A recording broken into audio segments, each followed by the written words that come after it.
If I told you a game where you fight all kinds of ghosts and ghouls and spirits was really a tragic love story, would that make any kind of sense to you? Because I'm still trying to figure out, like, why would you go that route with it? Who thought this was a good idea? Let me talk to the man in charge for real this time. Today, we are reviewing Banishers Ghost of New Eden, a game by Don't Nod Entertainment.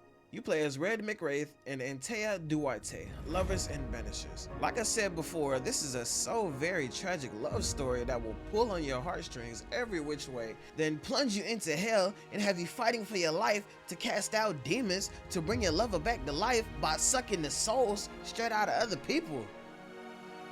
Buckle up. It's gonna be a very bumpy ride.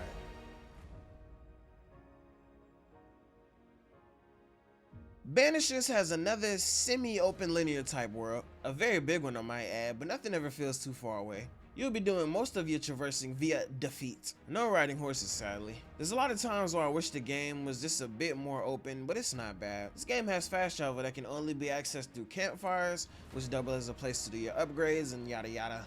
Thanks, FormSoft. Why is that a thing every dev seems to copy? I like being able to fast travel straight from the map. It makes huge games like this so much easier. Luckily, there's no stamina bar, so you can just full sprint through every local settlement like a weirdo.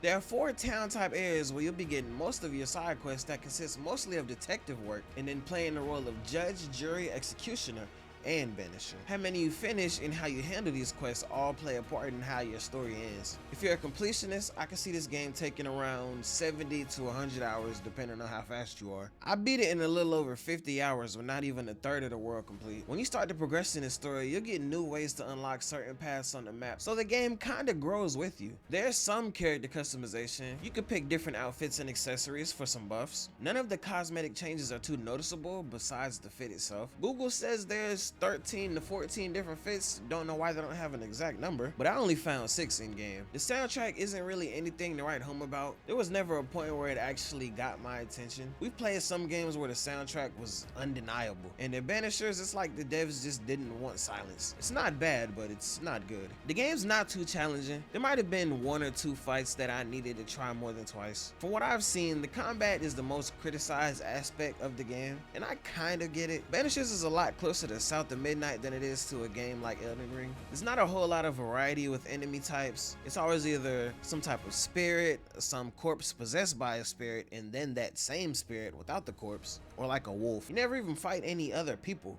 One thing I hate about the combat is the random encounters are unavoidable most of the time. You lock eye sockets with a corpse and now you gotta run them hands. There's no way out of this one.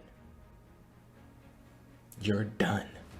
Since we're already on things I don't like, let's talk about locking on. In most games, when you lock on in combat, you can switch between enemies. Don't Nod somehow managed to mess that up. You have to constantly lock off and lock back on to focus a different enemy, which can mess with your camera a lot of the times, lock you onto the wrong enemy, and that shit was just annoying. Aside from that, I think the combat was decent. Anybody who says it's boring probably doesn't know how to make the most of Red and Antea's kit. Red's a swordsman and a sharpshooter, so you get a balance of up close and personal and long range with him. Antea's more of a brawler with some really hard-hitting moves. You'll be able to switch between them in combat and do some pretty cool things. You can flex on these ghosts once you've mastered it all. I also think Don't Nod did a good job with progression. You always seem to get a new ability right when it's starting to get stale. Banisher's skill tree is pretty interesting. You get a new tree for every one of Antea's abilities. The perks on the tree don't usually have a direct effect on those skills, but can change every aspect of combat. Some get you more combos, some get you more heals, and some might make you change your whole playstyle with how it enhances some moves.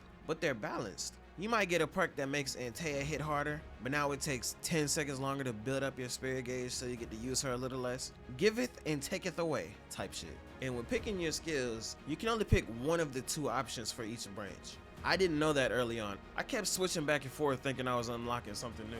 Most of the boss battles are pretty good too. You get some mini bosses that are just regular enemies on steroids, but when you get a real boss, it'll be an experience.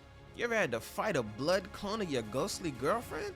Me neither, but I'm not gonna spoil too much of that. The detective work and puzzle solving is one of Banisher's strongest points. There are 23 haunting cases for you to solve, with the vast majority being optional.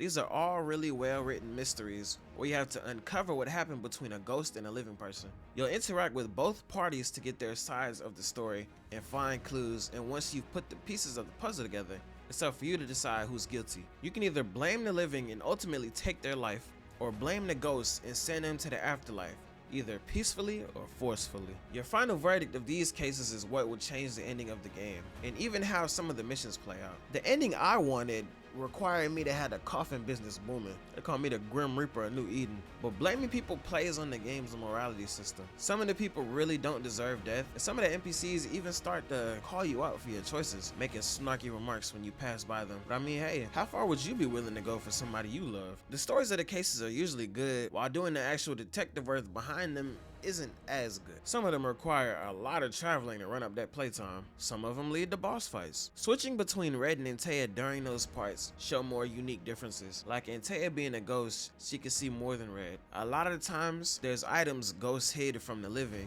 and she can uncover them, but they make it a little too obvious at times. Whenever you come near anything being hidden, there's a green flash on one of Red's rings. While just out in the open world, I think that's fine, but when searching a house or something, it takes away from the mystery. Really well executed overall, but of course, still room for improvement.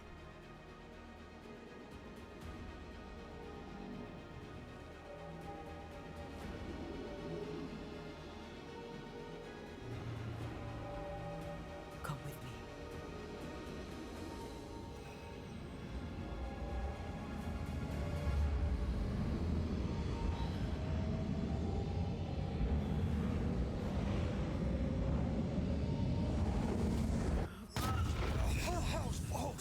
Our story begins on a dark and stormy night on a rickety old boat on the Atlantic. Our heroes arise from their slumber for a quick cuddle session. Shout out to the Little Spoons. Then they set off for New Eden, a Massachusetts settlement, to rendezvous with an old acquaintance who's having a supernatural problem. The people of New Eden have brought a curse upon themselves, and nobody seems to know why. It's your job to get to the bottom of it. Only thing the settlers seem to know is that this isn't just any old curse. They're being plagued by a nightmare, one of the most powerful entities there is. After getting all the details of their new quest, you'll learn your friend who you came to New Eden for has already fell victim to the curse. You console his widowed wife, then take a trip down to the cemetery. This is where we get to see our first glimpse at the Banishers' abilities. They conjure up his spirit to get his version of everything that happened. Let him speak to his wife one last time, then send him on to the afterlife for good. The Banishers then decide to settle in for the night, where Red is affected by the nightmare. He wakes to find himself all alone, and Tay is going to face the nightmare without him, or so he thinks. In a panic, he makes his way out there to help, and finds himself all alone yet again, until he comes face to face with the nightmare. They do battle, but Red is defeated. And then Antea arrives to help, but loses her life. Then Red is cast into the sea after the nightmare challenges him to get it back in blood. You wash up on a beach saved by a young lady who claims to be a witch's apprentice, and now the quest to help a friend is now a revenge story. Not gonna lie, 10 out of 10 game intro. It had me hooked. Overall, the main story is pretty good if you can stay locked in. Doing all the side quests and backtracking to explore will slow it down a lot. If you want a game to run through and have fun, I wouldn't recommend Banishers, but if you want to immerse yourself and jump into a new world, I absolutely would. The best version of Banishers is when we get to take your time, explore the whole world, interact with all the NPCs. A lot of them have interesting stories to tell, and skeletons in their closet just waiting to be found. Overall, Banishers is a really good game. Don't know I did their thing with the writing. When I do research for my reviews, it seems like people all come together to find one thing to hate on. For some reason with Banishers, it's the combat. Like I said before, the combat is solid. I could probably make a mixtape off some of the things I was pulling off in combat. Had Banishers looking like a top 10 game of all time. The enemy types in combat do suck, but the actual fighting does not. My only regrets are the fast traveling and the world not being open enough for my taste. I hate having to move 5 steps to the left when the ledge I'm standing at is already perfect for jumping down. But that's not too serious. Banishers is a solid 4. I can see arguments for a 5, but it's definitely nothing below a 4. Nothing about the game blew me away, and nothing about the game was ever really bad. And yeah, I was trolling about the concept, but I actually like it. It's just not on par with some of the other games we played. Side note, and I didn't take points off the game because it wasn't the devs' fault, but Banishers pretty much killed my last GPU. This review would have been out, but every time I tried to to play, my GPU was just dying after 20 minutes and I was forced to upgrade. I had a 6800 XT, which is above the recommended specs. So if you got an older rig, just take that into account before deciding to buy. And the game retails for $50. I think 40 would have been a perfect price, but you know, inflation. But I'm done yapping. Let me know how you feel about Banishers in the comments. Subscribe if you like reviews like this and some occasional gameplay videos. Link in the description for my Twitch so you can watch live. And now I'm actually done yapping. Peace and love.